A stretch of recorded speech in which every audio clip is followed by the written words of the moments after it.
Кылчыдан да отурабыз. Шамал. Сатабыз. Sen kanda olganını da biliriz. Kanda gubernatör bağında ende kıl işlegenini de biliriz.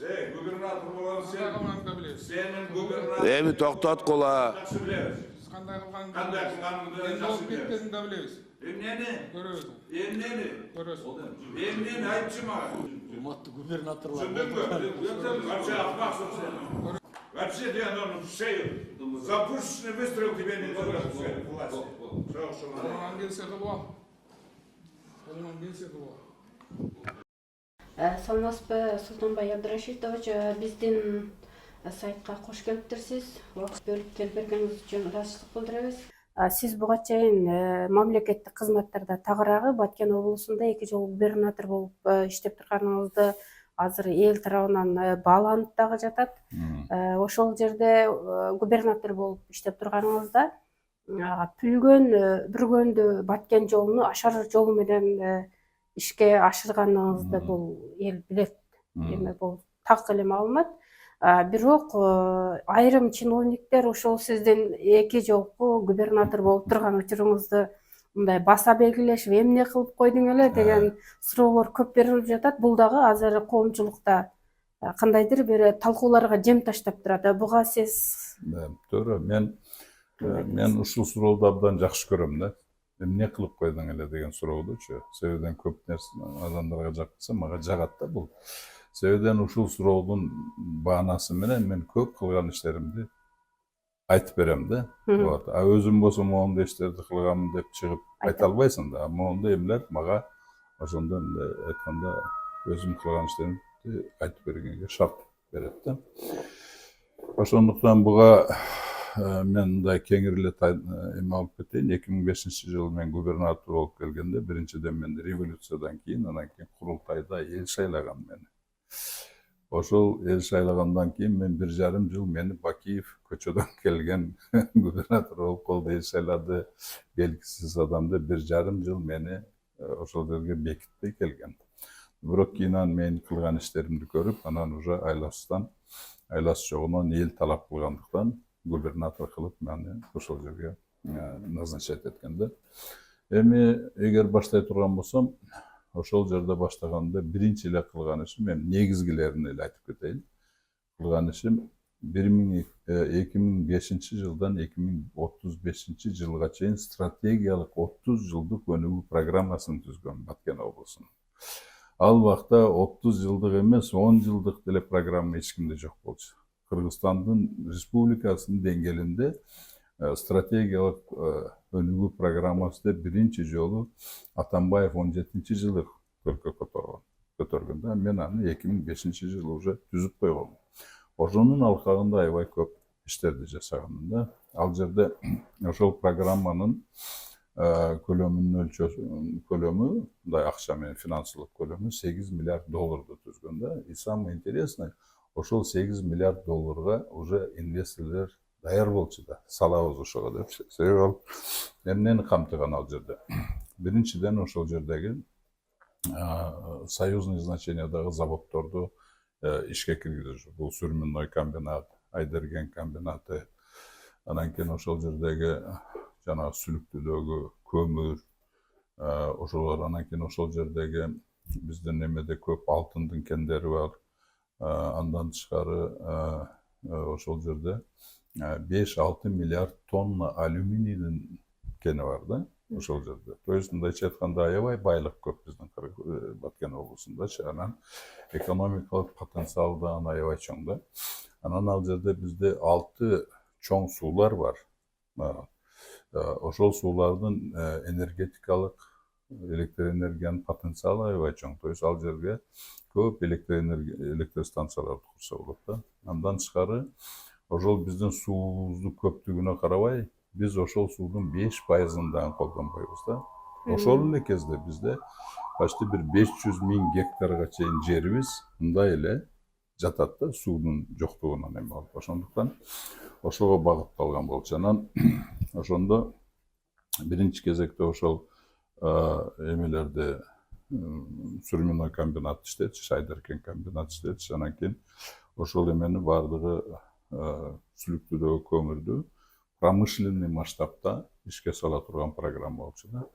Анан ошол эле кезде ошол алюминиевый жанагы кендерибизди иштеткенге ошол жерге алюминийди переработка кыла турган крупный 250 000 тонна алюминий чыгара турган эме курулуш керек эле да. Ошондой проект болчу. Ал инвесторлор келип ошол жерге курабыз деп уже даяр болчу да.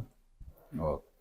Андан тышкары ошого байланыштуу, значит, ошондой эме болгондон кийин 8 миллиард долларлык инвестиция келип аткандан кийин ошондо мен эсептегенмин да, ички дүң продукция ошол кезде эле биздин Баткен, эгер ошол программа ишке ашыра турган болсо, ошол кезде эле биздин Баткен облусунун ички дүң продукциясынын көлөмү биздин республика ошол убактагы ички дүң продукциясынын көлөмүдөн 30-40% көп болчу да. Мен ошондо мындай тамашалап айтчумун президенттер келгенде. Ушул программаны ишке ашырганга мага жардам берип койгула, ошондон кийин биздин Баткен бүт республиканы иштетпей эле өзү бага турган болот. Болгондо дагы азыркыга караганда бир 30-40%ке жакшыраак бага турган болот. Ошентип тамашалачумун да. Ошону менен байланыштуу андай эмелер болгондон кийин ал жерде ошондой ишканалар ишкенден кийин 100 000 деген жумуш жайлар пайда болот эле. Болгондо дагы жогорку мындай айлык маяналары менен. Анан мындан тышкары ошончо элге ошол курулуп аткандан кийин курулуш иштери аябай өнүгүп болчу. Анан ошол эле эмеде 500 000 гектар жерди өздөштүрө турган проекттер түзүлгөн. Ошол эле программанын алкагында. Ошонун бирөөсү теке-секирик силер жакшы билген. Ошол эле теке-секирик сыяктуу эмеде теке-секирик ал Баткен районуга караштуу болсо, ал эми Лейлек районуга дагы ошондой эле теке-секирик сыяктуу эмелер каралган болчу да. Кадамжай районуга да. Жалпы ошондо жалпы где-то 500 000 гектарга жакын жерди биз өздөштүрө турабыз. Значит, айыл чарба өнүгөт эле. Айыл чарбанан кийин аны кайра иштетүү эмелери. Ошондо биздин эмгек ресурстарыбыз жетишпей, ошондо биз жанагы республиканын башка жагынан эмгек ресурстарды алып келгенге мындай мажбур болот дедик. Анан алар да жетишпей, возможно, Өзбекстан, Тажикстандан дагы эмгек ресурстарын тартканга ошондой уже планда, расчеттордо ошондой бар болчу да. Но бирок мен тилекке каршы 2005-тен биринчи жолу 2008-жылга чейин эле губернатор болуп калгандан ошол бирок мен биринчи кезекте эң көйгөйлүү нерселерди чечкенге аракет эттим да. Ал жерде биринчи кезекте бул жол болчу, суу болчу, анан чек ара болчу да. То есть ушул үч проблеманы чечишим керек. Ошондуктан мен эгер бүт Кыргызстан эгемендүү болсо, Баткен облусу ошол убакта эгемендүү эмес эле да. Себебинен ал жерде 3 чоң анклав бар. Ошол анклавдардан бүт баардыгы өтөт эле. То есть биз эгемендүү эмес элек да. Ошондуктан биринчи кезекте транспорттук эгемендүүлүккө жетиш үчүн мен жанагы Сох анклавына айланып өтө турган Баткен, Бүргөндү, Күлгөн жолуну ошону каралган. Андан тышкары Тажикстанга кирбей турган, Чаркога кирбей турган жолду бизги өзүбүз жактан сала турган, азыркы уже салынып турбайбы? Баткен, Көкташ, анан нары Аксай, Аксайдан Рават айылга чейин ошол жолдорду. Андан тышкары ошондон анткени не болуш үчүн Сох анклавынын түштүк жагынан, түндүк жагынан эгер жанагы мен атаган Баткен, Бүргөндү, Күлгөн жолу болсо, түштүк жагынан жанагы Баткен, Сог менен Таян ошол жолдорду каралган. Андан кийин Таян, Сырт, Таян, Сай, Сыртка жол каралган. Андан кийин нарагы жагынан жанагы биздин Бөжөй деген жерибиз бар эмес беле? Ошол эмеге Айдеркен жагынан келип туруп Сокко кире турган жолдун алдыда эмне деген айыл бар эле ошол эмеде. Ошол айылдан тартып мен чек арасынан Бөжөйгө дагы жол салына турган болгондо ошонун мен бардыгыны ишке ашырганга өргүлгөмдө. Болгондо дагы жанагы эң чоң 100 километрлик жанагы берки майда чүйда жолдорду жанагы мен айткан согмент аны биз ашар жолу менен ар түрдүү жол менен салганбыз. Бирок жанагы чоң жолго келгенде уже өкмөттүн күчү керек болуп калгандагы мен өкмөткө кайрылгам, Бакиевке кайрылгам. 2005 жылы бир жыл аябай кайрылып жүргөмдө ушул жолду салып койсок жакшы болот эле. Баткен, Бүргөндү, Пүлгөн жолун. Ошондо биз толугу менен эгемендүүлүккө жетет элек деп бир жыл анан кийин добушум жетпей эл менен кеңешип туруп ашар жолу менен баштап ошол жолду ашар жолу менен мындай бүтүргөнбүз да. Кийин анан ашар жолу ошол жол курулуп калгандан кийин инвесторлор кызыгып ошол жерге акча салып анан кийин асфальтталып азыр көрсөңөр ошол жерде татынакай эң Кыргызстандын эң жакшы жолдору азыр биздин Баткенде. Андан тышкары жанагы Чаркун айланып өтө турган Баткен, Көкташ, Аксай эме жолундагы ошондо эменин эмесин тартып акчасына Евросоюздан 10 миллион евроны тартып ошол жолду дагы баштаганбыз да проекттин түзүп. Анан эми бул эң негизги эми жолдор жөнүндө ага чейин андан тышкары мен Бүргөндү зоносуна 2 ветка суу алып барып туруп 3000 гектар жерге чейин чек араны жабыш үчүн 3000 гектар жерди ошол жерде өздөштүрүп ошол жерге элди көчүргөн. Андан тышкары Leylek районунда Арка зоносунда ошол жака дагы суу өткөрүп бир ветка менен кийин экинчи веткасы менен апарып ошол жердеги жерлерди өздөштүрүп ошол жерге жаштарды көчүрүп кооператив түздүрүп биринчи этапта 200 гектар жерди кооперативге берип суун алып барып ошентип. Анан тышкары эгер айта турган болсок мына 85% Баткен облусунун айылдарын мен таза суу менен ошол убакта камтыгам да.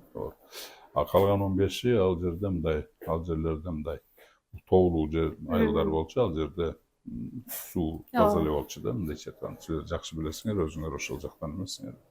Ошол жактар эле калган болчу.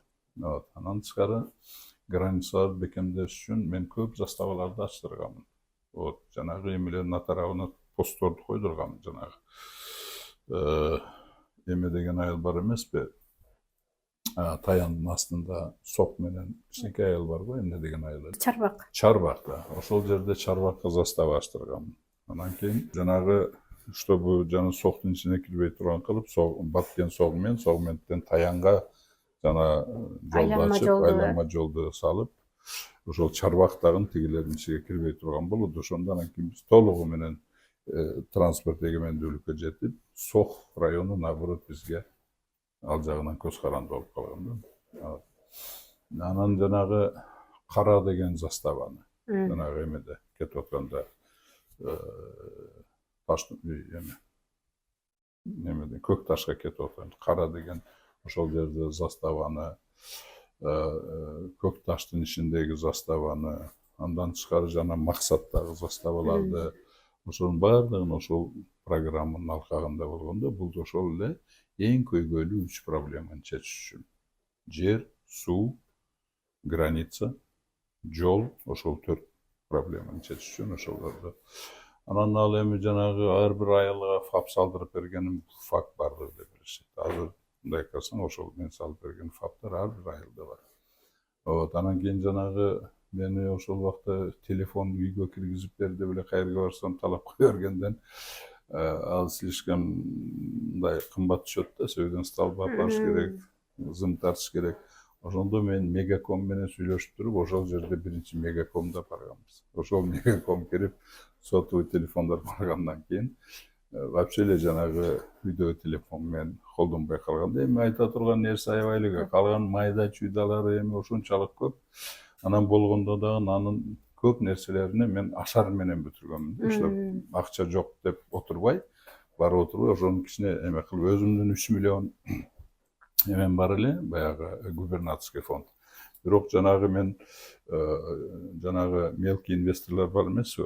МПОлор, мындай дегендер мелкий жанагы USAID ошон Проон дегендердин эмеси менен биринчи жолу мен портал түзүп, ар бир айыл өкмөткө социалдык экономикалык өнүгүү паспортун түздүрүп ошол жерге кандай проекттерибиз бардыгын жаздырып ошол порталга киргизип ошол порталды интернетке кошуп анан кийин жанагы эмелердин эмесиге таштаганбыз баардыгын. Ошондон кийин биринчи алар бир проект түзүш үчүн алар келип Баткен облусун кыдырып ар бир эмен сүйлөшүп анан кийин каалаганын жасашчу. А бул жерде биз беришинди берип койгонбуз, эмелерге жөнөткөнбүз жанагы сайттарына эмелерин. Алар анан ошол жерден тандап эле жасай баштаганда ошентип биз көп нерсени эме кылганбыз. Анан кийин ал жерде алардын шарты мындай болчу эле да.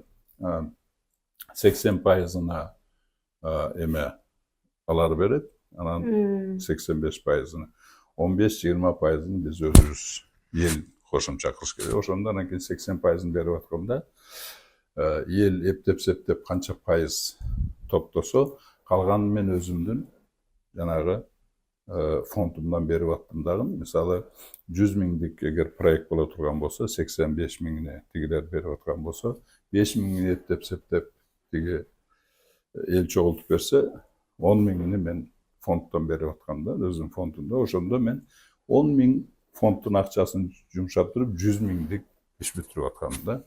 Ошондой проекттер менен биз аябай көп эме кылдык. Ошондо мен 2007-жылы карап көргөндө инвестицияны тартууда, оказывается, биздин Баткен облусу Бишкектен жана Чүйдөн көп инвестиция таткан экенбиз. Почти 1 миллиард 800 миллион сомду да. Ошону ошол жылдары Бишкек менен Чүй тарта алган эмес экен. Но бирок инвестициялык мындай шартты Баткен менен, Баткен облусу менен Бишкекти салыштырып болбойт. Ошого карабай биздин инвестициялык шартыбыз Бишкекке караганда 10 эсе, может 20 эсе начар болгонуга карабай, биз Бишкекке караганда инвестицияны көбүрөөк тарттырганбыз. Исключительно только чисто жанагы уюштуруу иштери менен, организационный иштер менен. Эми айта турган нерсе көп. Мен азыр негизгилерин айтып кеттим, ошонун баардыгы эл жакшы билет. Анан жанагы чиновниктер анча-мынчалар сен эмне кылып койдуң эле андай мындай деген, бул биринчиден билбегендиги.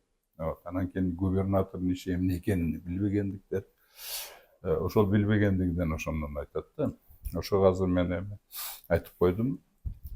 Эгер бул тараса, мен ойлойм, ошол суроолор азаят, но бирок мындай суроолорду мен дайыма күтөм, мен дайыма айтып бергенге, эмне кылган иштеримди айтып бергенге даярмын. Демек, айта турган нерсем аябай көп, кылган иштеримди мындай эфирный время дагы анын баарын айтып бере турган болсом, эл зеригип кетет деп ойлойм. демек эл менен иштешүүнүн жолу бул сиздин тажрыйбаңыздан өткөн экен. Биздин студияга келип бергениңиз үчүн сизге чоң рахмат, ыраазычылык билдиребиз агай. Рахмат, силерге рахмат. Мени ушу студияңарга чакырып, ушул суроолорду бергениңерге силерге чоң рахмат.